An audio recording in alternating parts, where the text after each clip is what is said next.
वैसे यहाँ लिखा है तो जीर्णताम गतः, पर साहित्य एकेडमी रिसर्च अभिनव सच्चिदानंद में अभी एक नया श्लोक को रिसर्च कर दिया गया कि गुर्जरे जीर्णताम नहीं, गुर्जरे पूर्णताम गतः।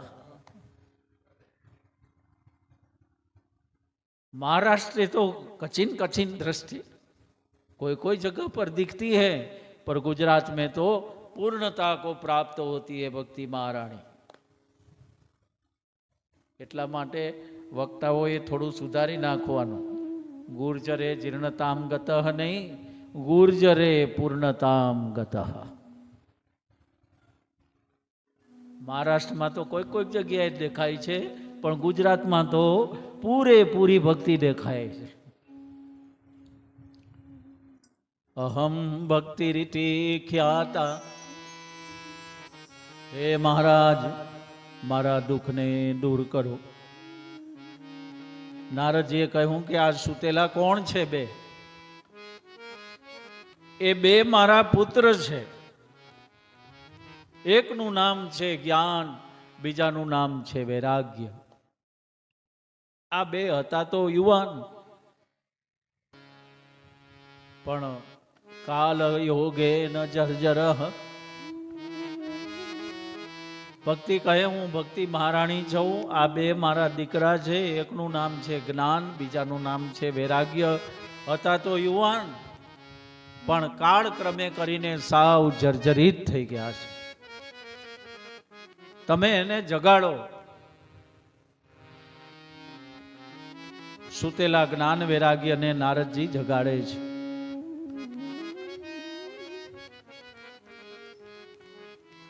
આ ભાગવતજીની કથા છે ને, જ્ઞાન અને વૈરાગ્યને જગાડવા માટેની કથા છે। ખાલી યમુનાના કિનારે જ જ્ઞાન ને વૈરાગ્ય સૂતાતા એવું નહીં, આપણા હૃદયની અંદર પણ જ્ઞાન અને વૈરાગ્ય સૂતેલા છે।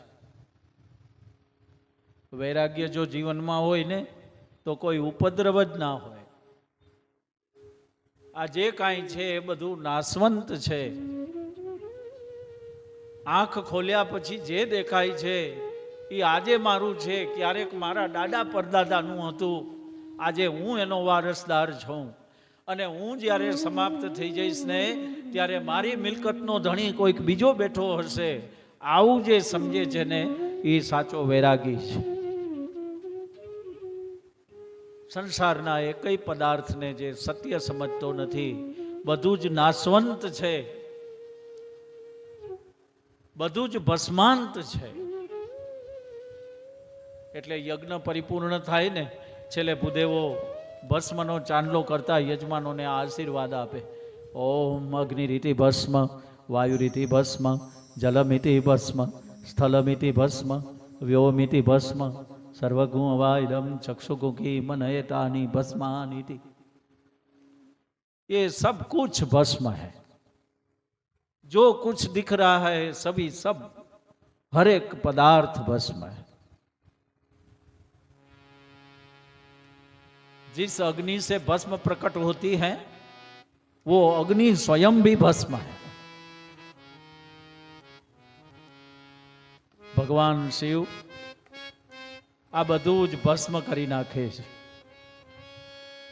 જે આજે સુખરૂપ દેખાતા પદાર્થો આવતીકાલે આપણા નહીં હોય, એમ જે સમજે છે ને એ જ સાચો વૈરાગી છે।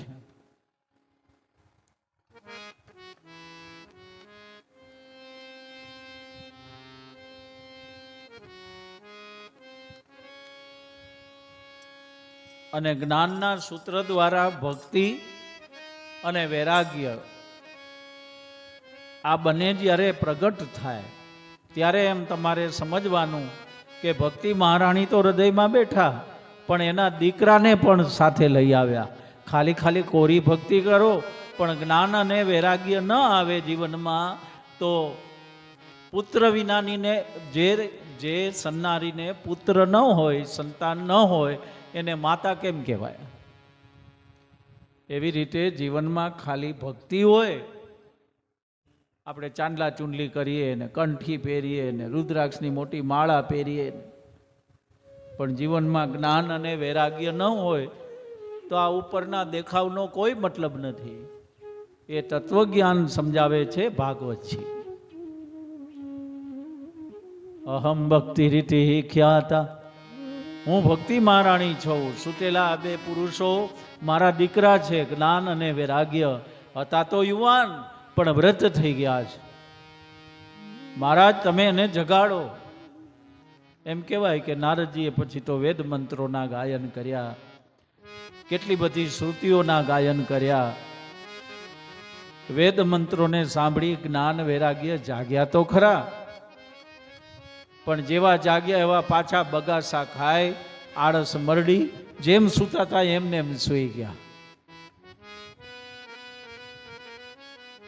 ભક્તિ મહારાણીએ કરુણ આક્રંદ કર્યું અને નારદજીને કહે છે, મહારાજ હું તમને કહેતી હતી ને, આ સૂતેલા મારા જ્ઞાન વૈરાગ્ય જાગતા જ નથી.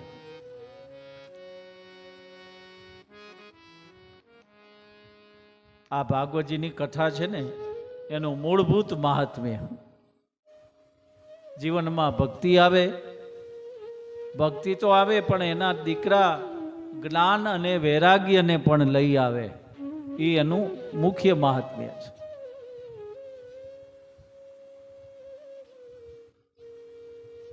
ભક્તિ મંડી ગયા રડવા. સુતેલા બે જાગતા જ નથી. ને જીવનમાં જ્ઞાન વૈરાગ્ય બે હોવા જોઈએ. ખાલી ખાલી ભક્તિ કરો કાંઈ કામની નથી. ભક્તિ, જ્ઞાન અને વૈરાગ્ય એનો ત્રિવેણી સંગમ છે. ગંગાજીમાં સ્નાન કરો એનો તો મહિમા મોટો, મોક્ષદાયીની ગંગા.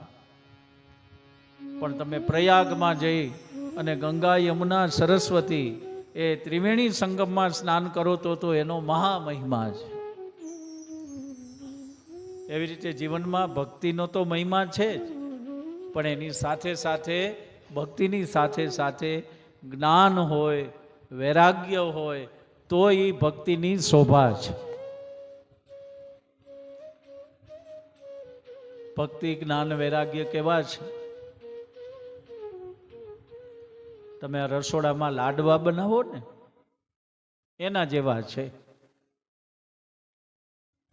રસોડામાં જે માતાઓ બહેનો લાડુ બનાવતા હોય એને ખબર છે, લાડવા બનાવવામાં 3 વસ્તુ જોઈએ: ઘઉંનો લોટ, ગોળ અને ઘી. આ 3 વસ્તુ ભેગી ન થાય રસોડામાં તો લાડવા બને નહીં. પછી લોટ કરતા ગોળ મોંઘો છે, ગોળ કરતા ઘી મોંઘું છે, પણ લાડવા બનાવવા હોય તો કાંઈ સોંઘું મોંઘું ન જોવાનું હોય. 3 વસ્તુ ભેગી કરશો તો લાડવા થશે. બોલો, કોઈ ઉદાર મનનો માણસ હોય અને એમ થાય કે મારે તો બસ રસોડામાં ઉદારતા રાખવી છે, તો શું કાંઈ એકલા ઘીના લાડવા થાય? ઘીના લાડવા ન બને. એમ કોઈક સ્વભાવનો લોભી હોય અને રસોડામાં લાડુ બનાવવા બેસે, એને થાય કે ગોળ ને ઘી તો બહુ મોંઘા છે, રસોડામાં ગોળ ને ઘી નથી લાવવા, ખાલી લોટના લાડવા બનાવવા છે. તો ખાલી લોટના લાડુ બને? બને ખરા, પણ જમવામાં કામ ના આવે. ગાયના છાણથી લેપણ થાય ને ત્યારે હાથમાં મૂકવામાં કામ આવે. ખાલી લોટનાય લાડુ નથી બનતા, એમ ખાલી ઘીનાય લાડુ નથી થતા. અને રસોઈની અંદર માતાઓ બહેનોના કહેવા પ્રમાણે સૌથી અઘરું કામ જો હોય તો લાડુ બનાવવાનું છે. લાડુ બનાવવા હોય તો આગલે દિવસે ચિંતા કરવી પડે. કરકોરો લોટ દળાવો, વળી પાછા એને શેકવા માટે કોઈ ઘી વાપરો, વળી પાછા એને ખાંડો, પાછા વળી ગોળ ભેળવો, કેટલી ભળાપૂછ, ત્યારે માંડ 2 દિવસે લાડવા થાય.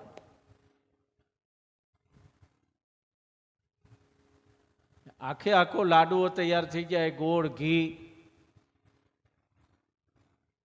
લોટ, ગોળ, ઘી 3 પદાર્થથી બનેલો લાડુ, આખો લાડુ બની જાય ને પછી વળી બેનો ઉપર ખસખસ લગાવે. બોલો, ખસખસમાં કાંઈ સ્વાદ છે? ખાલી ખસખસને તમે આમ જીભમાં મૂકી જુઓ, એ ખાટી નથી, તીખી નથી, મોરી નથી, 6 માંથી એકય રસ ખસખસમાં નથી. તો એ લાડો બનાવો એટલે ખસખસ જોઈને જોઈ. બહેનોને આપણે પૂછીએ કે આ ખસખસમાં કાંઈ સ્વાદ નથી તોય કેમ લાડવા ઉપર લગાવો છો? તો કે ખસખસ લગાવ્યા વિનાનો લાડવો રૂપાળો ન લાગે, મુંડીઓ જતી બેઠો હોય એવો લાગે.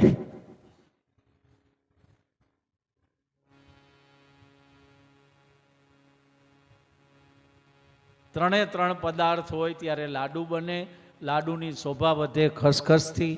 એવી રીતે જીવનમાં ભક્તિ, જ્ઞાન અને વૈરાગ્ય આ ત્રણે ત્રણ ઉત્તમ દેવી તત્વ જ્યારે ભેગા થશે ને ત્યારે હાથમાં મોક્ષ રૂપી મોદક, મોક્ષનો લાડવો ત્યારે હાથમાં આવશે. અને મોક્ષ મોદક મળ્યા પછી પણ જો વિવેક નહીં આવે, આ ખસખસ એટલે વિવેકની ખસખસ.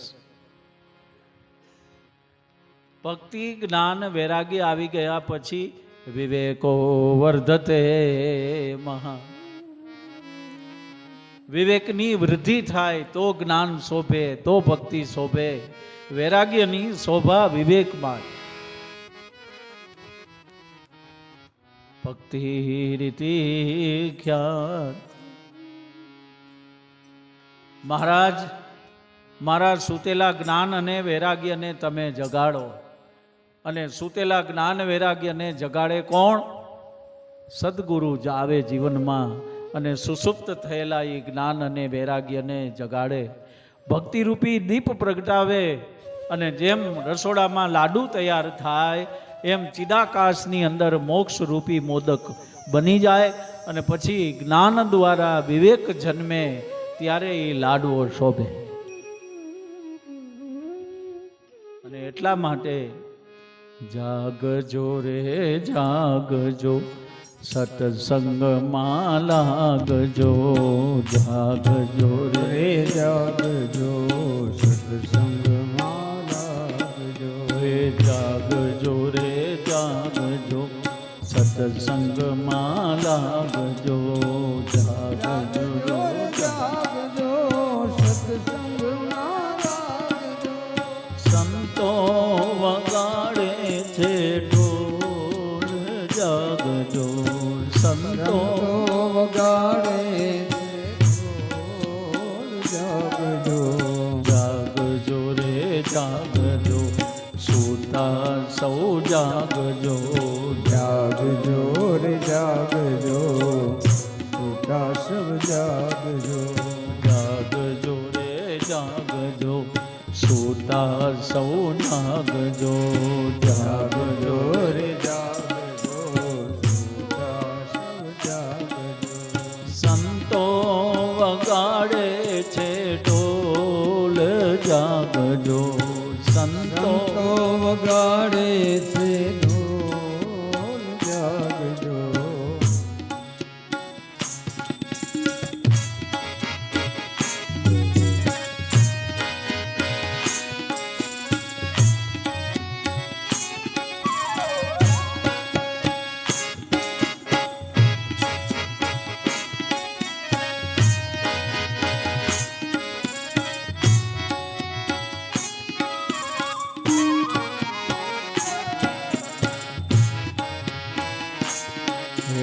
માયાના ખેનમાં મોહ નિંદરમાં. માયાના ખેનમાં ઘોર નિંદરમાં. માયાના ખેનમાં મોહ નિંદરમાં.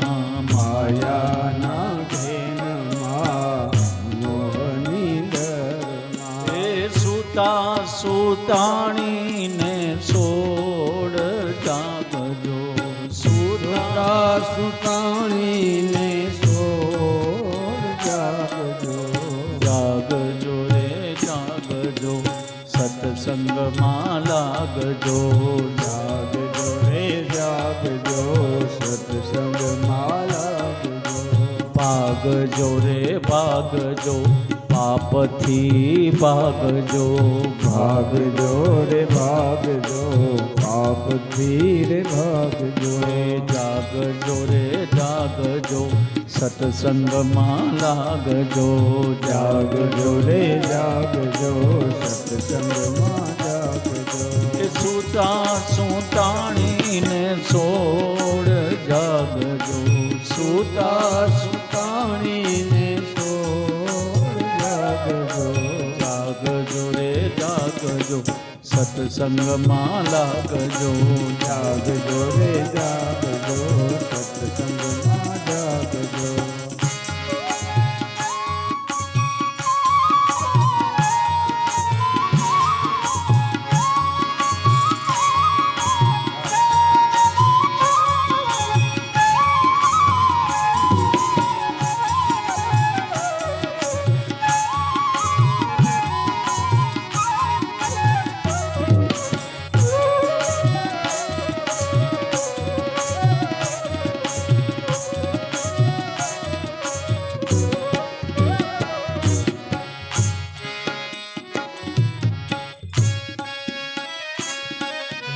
સપનાના સુખડા ઉપજાવે દુખડા, સપનાના સુખડા ઉપજાવે એ દુખડા. તારા સપનાના સુખડા ઉપજાવે દુખડા, સપનાના સુખડા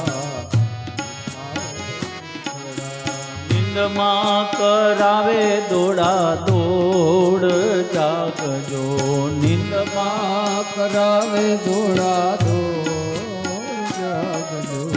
સપનાના સુખડા ઉપજાવે દુખડા, સપનાના સુખડા ઉપજાવે દુખડા. નિંદમાં કરાવે દોડા દોડ, જાગજો દિલમાં કરાવે દોડા દોડ, જાગજો. જાગજો રે જાગજો, સત્સંગમાં લાગજો, જાગજો રે જાગજો, સત્સંગમાં જાગજો. કૃષ્ણ કનૈયા લાલ કી જય. કેમે કરી જ્ઞાન વૈરાગ્ય જાગ્યા નહીં ને, એટલે દેવર્ષિ નારદ નારાયણ નારાયણ બોલતા યમુનાનો કિનારો, યમુનાના કિનારાથી બદ્રી વિશાલ ક્ષેત્ર તરફ દર્શન કરવા ગયા. અને દર્શન કરીને નીચે ઉતરતા હતા ત્યારે એને સનત કુમારો મળ્યા. આટલા દર્શન કર્યા, તીર્થાટન કર્યું, તોય દેવર્ષિ નારદના હૃદયમાંથી અજંપો ન ગયો. અને ચિંતામાં ને ચિંતામાં સનત કુમારોને પૂછે છે કે આ સૂતેલા જ્ઞાન અને વૈરાગ્યને જાગાડવાનો કોઈ ઉપાય ખરો? બ્રહ્માના 4 માનસ પુત્રો, યોગી પુત્રો સનક સનંદન સનાતન સનત કુમારોએ કહ્યું, જીવનમાં ભક્તિ મહારાણીના 2 પુત્ર ભાગવત જ્ઞાન અને વૈરાગ્યને જગાડવા માટે એક જ ઉપાય છે, અને એ ઉપાય છે શ્રીમદ ભાગવત શાસ્ત્રનું શ્રવણ કરવું. શ્રીમદ ભાગવત શાસ્ત્રનું શ્રવણ કરશો ને, એ સુષુપ્ત થયેલા 3 દેવ સમાન ભક્તિ જ્ઞાન અને વૈરાગ્ય એ 3 જાગશે. સનત કુમારાના મુખેથી આ વાત જ્યારે સાંભળી ત્યારે બ્રહ્માજીએ એ દેવર્ષિ નારદે કહ્યું, મહારાજ તમે તો યોગી છો, તો આ કથા હવે તમે જ અમને સંભળાવો. બ્રહ્માના 4 યોગી પુત્રોએ કહ્યું કે ભાગવતજીની કથા અહીંયા ન થાય. કહે તો, અરે આ તો બદ્રી વિશાલ ક્ષેત્ર છે, ચાલો હું તમને ગંગાના કિનારે લઈ જાઉં. એમ કહેવાય કે ગંગાના કિનારે આનંદ નામના તટ ઉપર દેવર્ષિ નારદ અને આ 4 યોગી આનંદ નામના તટ ઉપર આવ્યા. આ આનંદ એ બીજો કોઈ આનંદ નહીં, યોગ રૂપી આનંદના તટના કિનારે, એટલે તમે જ્યાં બેઠા છો એ જગ્યાએ લઈને આવ્યા. ગંગાયા તટે આનંદો નામ તટ સ્પષ્ટ લખ્યું છે. એ આનંદ નામનો તટ બીજો કયો નહીં. અત્યારે જ્યાં તમે બેઠા છો ને આ આનંદ તટ છે.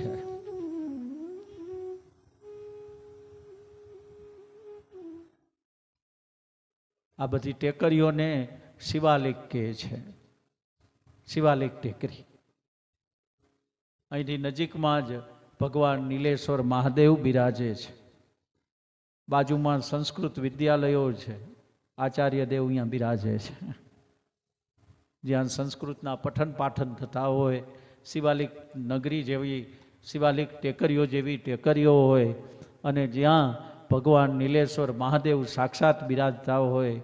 અને આપણા પરમ યોગી ગુરુદેવે જ્યાં ધવલેશ્વર મહાદેવના સન્મુખમાં આનંદ નામના ગંગાજી ખલખલ વહેતા હોય, ત્યાં તમે ભાગવતજીનું ખાલી પુસ્તક પધરાવો ને બાપુ, ત્યાં તમારા પિતૃઓનો મોક્ષ થઈ ગયો. આ બીજું બધું વધારાનું તો હું બોલું છું, બાકી અહીંયા ભાગવતજી આવ્યા તમારા પિતૃનો મોક્ષ.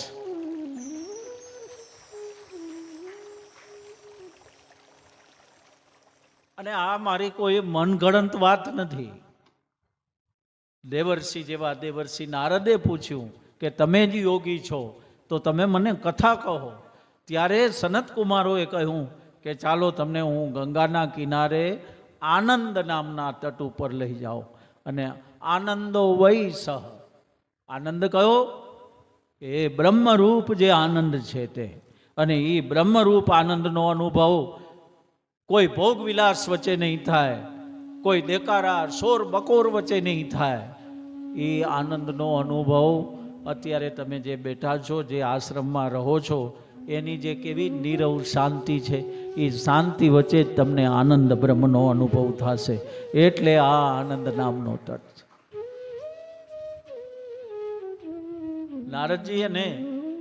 નારદજીને ચિંતા હતી કે સુતેલા જ્ઞાન વૈરાગ્યને જગાડું કેમ. 4 યોગી નારદજીનો હાથ પકડી ગંગાના કિનારે આવ્યા. સ્નાત્વા કલખલે તીર્થે પુનર્જન્મ ન વિદ્યતે.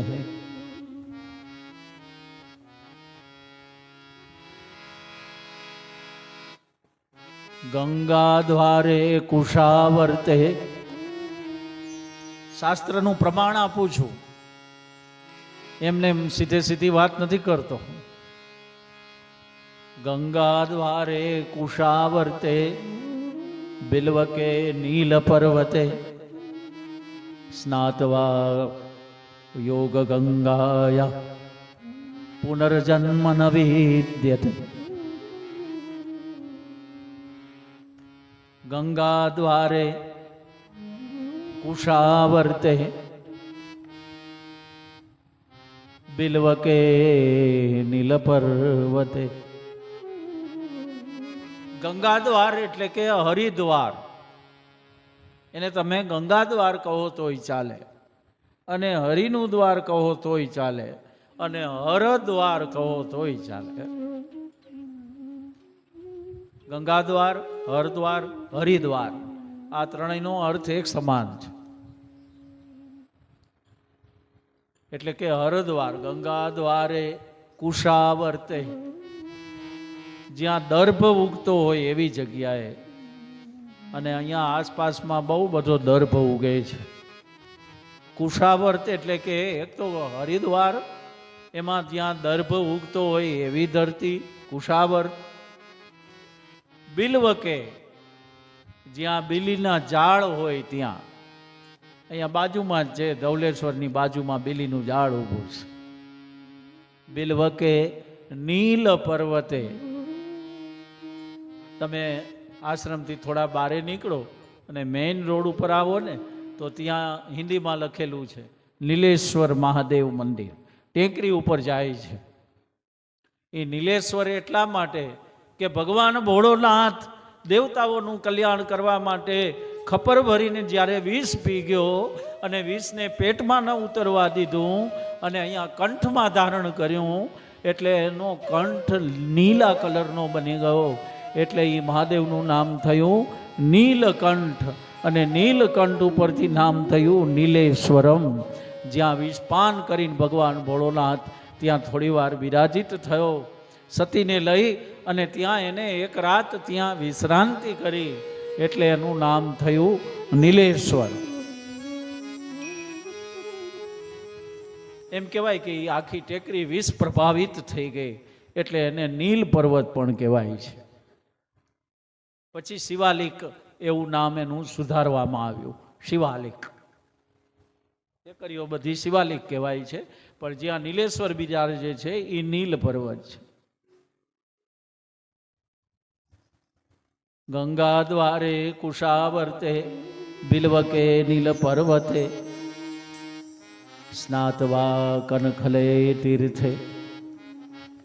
કનખલ તીર્થની સ્પર્શ કરી, જે ગંગાનો પ્રવાહ કનખલ તીર્થને સ્પર્શતો હોય અને એ પ્રવાહમાં તમે સ્નાન કરો, એટલે એ સ્નાન કરતી વખતે તમે યોગી બની જાઓ. અને સ્નાતવા યોગ ગંગાયા, આ જે તટ રહ્યો ને રાજર્ષિ ઘાટ, એને યોગ ગંગા કહેવાય આ તત્વજ્ઞાનની દ્રષ્ટિએ. અને આ ગંગાની અંદર તમે સ્નાન કરો ને, સ્નાન કરવા માત્રથી તમે યોગ માર્ગ ઉપર ખાલી પગલાં નહીં, દોડવા મંડી જાઓ, એવું આ ગંગાજળનો મહિમા છે. સ્નાતવા યોગ ગંગાયા અને પુનર્જન્મ ન વિદ્યતે. આટલી જગ્યાએ તમે દર્શન કરો, સ્નાન કરો, તો પુનર્જન્મ ન વિદ્યતે, ફરીથી તમારો જન્મ ન થાય, ફરીથી તમને જન્મ મરણના ચક્રમાં પડવું ન પડે, એવો મહિમા છે આ ગંગાજીનો. ગંગાજી તો છેક ભગીરથ રાજાએ પ્રગટાવ્યા, સૂર્યવંશના રાજા ભગીરથે ઉપર હિમ શિખરમાંથી પ્રગટાવ્યા, અને છેક કલકત્તાના ગંગા સાગર સુધી, જ્યાં કપિલ ગંગા કહેવાય છે, ત્યાં સુધી ગંગાજી વહે છે. એ બધા કિનારાનો મહિમા અલગ છે. અને તમે જે જગ્યાએ કથા સાંભળવા બેઠા છો ને, એ યોગ ગંગા છે.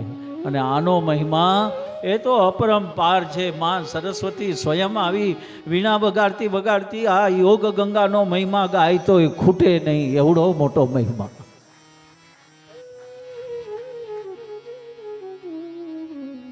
સ્નાતવા કનખલે તીર્થે. એમ કહેવાય કે ઈ યોગી 4 પુત્રો સનક સનંદન સનાતન, એ બધાને પૂછ્યું કે હું ક્યાં જાઉં, મારે ભક્તિ જ્ઞાન અને વૈરાગ્ય જગાડવા છે. સુતેલા એ જ્ઞાન અને વૈરાગ્યને જગાડી અને ભક્તિના દુઃખનું મારે નિવારણ કરવું છે. હું તમારા શરણે છું, ભલે હું દેવર્ષિ છું, પણ તમે તો યોગી રાજ છો, એટલે હું તમારા શરણે આવ્યો છું. દેવર્ષિ નારદ એમ કીધું. ત્યારે બ્રહ્માના એ 4 માનસ પુત્રો આનંદ નામના તટ ઉપર લઈ આવ્યા. આનંદ નામના તટ ઉપર કથાનો જ્યાં પ્રારંભ કર્યો ને, જો આ 4 તો યોગી હતા, એટલે જાણી જોઈને ગંગાના કિનારે આવ્યા. એને ખબર હતી કથા તો કરીએ છીએ આપણે ભક્તિના દુઃખને દૂર કરવા અને નારદજીનો સંકલ્પ પૂરો કરવા માટે, પણ કથા થશે એટલે બધા આવશે. ચેવનાદિ ઋષિઓ આવ્યા, ગૌતમ ભારદ્વાજ વગેરે ઋષિઓ આવ્યા, બ્રહ્મચારીઓ આવ્યા, ગ્રહસ્થીઓ આવ્યા. હવે આ 4 યોગી પાસે કાંઈ નહોતું, દેવર્ષિ નારદ પાસે તો વીણા સિવાય કાંઈ નહોતું. તો આગંતુકને બધાને જમાડવા પડે, એને ઉતારા આપવા પડે. એટલે આ બ્રહ્માજીના 4 યોગી પુત્ર જાણી જોઈ યોગ ગંગાના આનંદ તટ ઉપર એટલે આવ્યા કે કથાના યજમાનને કાંઈ ચિંતા જ નહીં. નહીં તો કથાના યજમાન ઘણી વખત એવું બને ને કે કરોડોનો ખર્ચો કરીને કથા યજમાન કરાવતા હોય અને યજમાનને જ કથા શ્રવણ કર્યાનો લાભ ન મળે. રસોડાની વ્યવસ્થા, ઉતારાની વ્યવસ્થા, જાત જાતની વ્યવહારિક બાબતો હોય એને લઈને યજમાનો કથા સાંભળી ન શકે. પણ અહીંયા વ્યવહારના બધા ભારને એક બાજુ મૂકી અને અહીંયા યોગ ગંગાના કિનારે બેસવાનું છે. એટલે નારદજી ચારેય યોગીના સન્મુખ બેઠા છે. ગંગાના કિનારે બેસે એટલે એને કાંઈ ખર્ચ નહીં. ઝાડવાના છાંયે બેસીને કથા સાંભળવાની. મધ્યાહનનો સમય થાય એટલે જંગલમાંથી ઝાડવાઓમાંથી જે ફળ ખર્યા હોય એનું ફલાર લઈ લેવાનું. રાતનો સમય થાય એટલે ગંગાના કિનારે રેતીમાં હાથનું ઓશીકું કરી બધા સૂઈ જાય. વહેલી સવારે પાછા જાગે, ગંગાજીમાં સ્નાન કરે અને વળી પાછા કથા સાંભળવા બેસી જાય. બોલો, આમાં ચારે ચાર યોગીને કાંઈ વ્યવસ્થા કરવાની જરૂર ખરી? કાંઈ વ્યવસ્થા કરવાની નહીં, સ્વયં વ્યવસ્થા થઈ ગઈ. એટલે ગંગાના કિનારે આવે. હવે બ્રહ્માના 4 યોગી પુત્ર વક્તા બન્યા છે અને દેવર્ષિ નારદને સંકલ્પ છે સુતેલા જ્ઞાન વૈરાગ્યને જગાડવાનો. એટલે દેવર્ષિ નારદ યજમાન બન્યા છે. એક પછી એક દિવસો વીતતા ગયા અને જ્યાં 7મા દિવસની સમાપનનો સમય આવ્યો ને, 4 સ્વરથી સમાપ્તિના સ્વર ગુંજવા માંડી ગયા.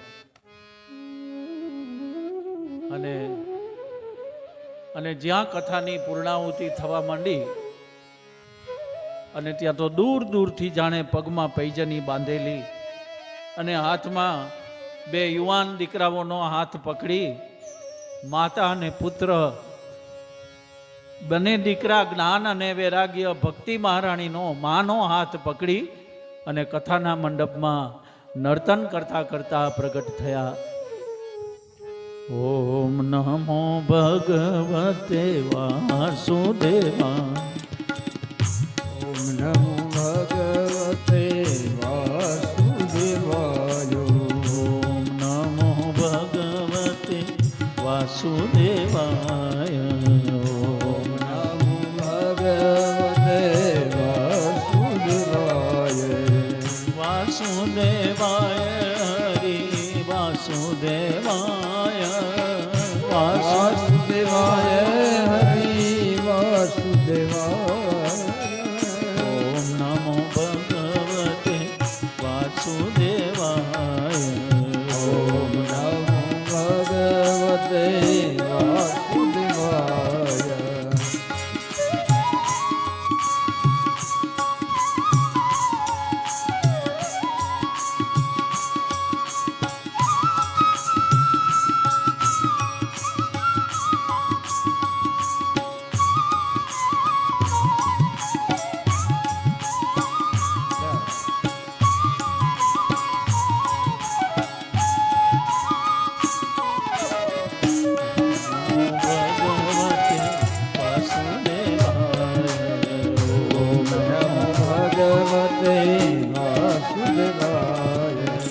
વાસુદેવાય હરિ વાસુદેવાય.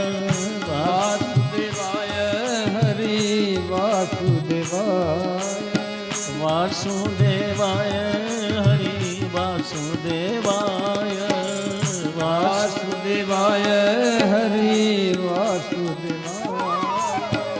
ઓમ નમો ભગવતે વાસુદેવાય.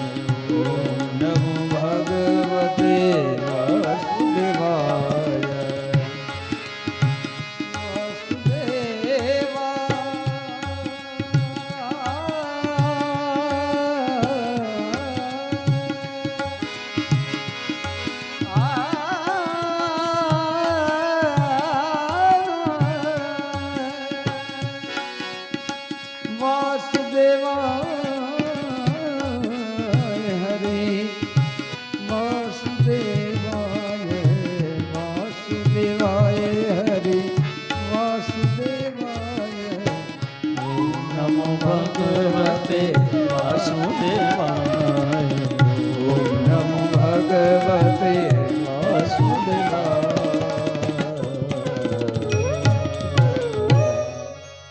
કૃષ્ણ કનૈયા લાલ કી, સદગુરુ દેવ કી.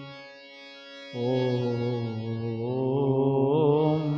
નમઃ પાર્વતી પતયે